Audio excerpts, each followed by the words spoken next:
Il y a une chose très importante qu'on doit même enseigner à ses enfants depuis leur bas âge. C'est important à savoir. Parce que être chrétien, ce n'est pas un titre.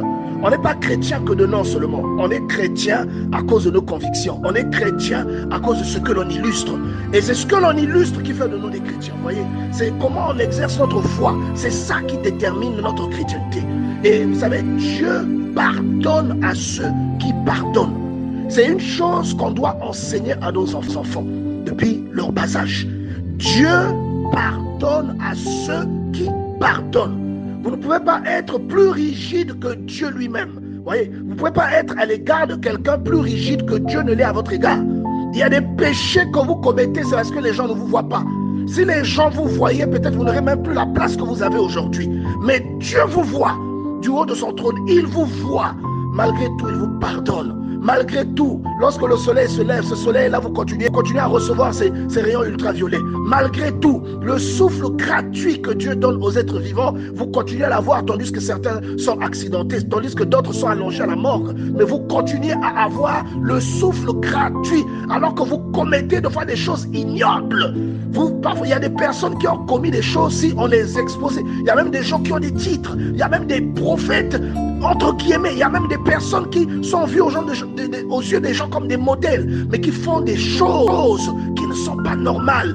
Et Dieu voit ces choses-là. Mais vous, ce que les autres font, lorsque vous voyez cela, vous apportez un jugement terrible et vous refusez d'adresser la parole ou de pardonner à ces gens-là. Il y a des gens qui ont été trahis et qui ne parlent plus à ces personnes-là qui les ont trahis.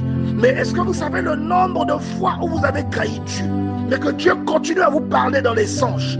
Est-ce que vous savez le nombre de fois où vous avez trahi Dieu? Vous avez fait quelque chose qui a conduit quelqu'un vers un trou, qui a rapproché quelqu'un du lac de feu, mais que Dieu malgré tout continue à vous bénir avec un travail, que Dieu malgré tout continue à vous donner une bonne santé, Dieu malgré tout continue à permettre que vos projets se réalisent comme vous le souhaitez. Il y a ici quelqu'un qui ne parle plus à quelqu'un, peut-être à un ami, à un parent, à un ex-conjoint, à un collaborateur.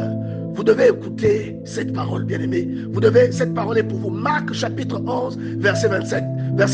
Et lorsque vous êtes debout, faisant votre prière, si vous avez quelque chose contre quelqu'un, pardonnez. C'est-à-dire qu'on dit, si vous avez quelque chose, c'est-à-dire dans votre cœur, vous avez une rancune, dans votre cœur, vous avez quelque chose contre quelqu'un.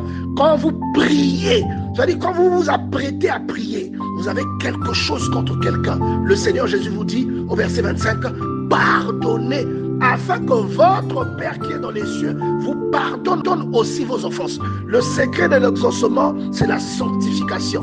Et le contraire de la sanctification, c'est ou encore ce qui emmène, ce qui efface ou ce qui combat la sanctification, ce sont nos péchés. Si Dieu ne vous pardonne pas, vous ne serez pas exaucé. Mais si Dieu vous pardonne, parce que vous pardonnez aux autres, alors votre prière sera efficace. Elle rentrera dans le lot des prières du juste, de celles que Dieu définit comme la prière du juste. Vous voyez? Donc si quelqu'un vous a fait du mal et que vous êtes en train de prier ou que vous apprêtez à prier, Dieu vous dit, avant de continuer, pardonnez d'abord à cette personne. Vous voyez, la recommandation, elle est simple. Il n'y a pas de débat. Il dit, pardonnez d'abord à cette personne afin que Dieu aussi vous pardonne. Parce que vous qui vous rapprochez de Dieu, vous également, il y a des choses que Dieu vous reproche. Vous voyez, vous n'êtes pas saint. Vous n'avez pas été fait dans un arbre. Vous êtes fait de chair et de sang comme la personne à qui vous en voulez. Autant cette personne a des comptes à rendre à Dieu, autant vous en avez aussi.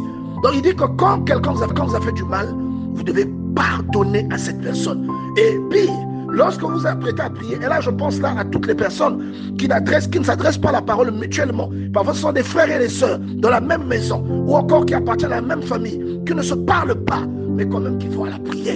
Tu ne parles pas à ton frère, tu ne parles pas à ta soeur, mais quand même tu vas à la veille de prière. Quand même le dimanche tu vas dire Alléluia, tu vas adorer, tu vas célébrer Dieu. Tu es en train de perdre du temps à ta propre vie. Il y a des choses que tu aurais pu obtenir qui ne sont pas aujourd'hui déployées dans ta vie. Toi tu ne sais pas, tu te dis que tu es injuste. Mais si tu pouvais entendre Dieu, Dieu t'expliquerait que le problème vient de ta rancune. Le problème vient de ton manque de pardon. Ce n'est pas du tout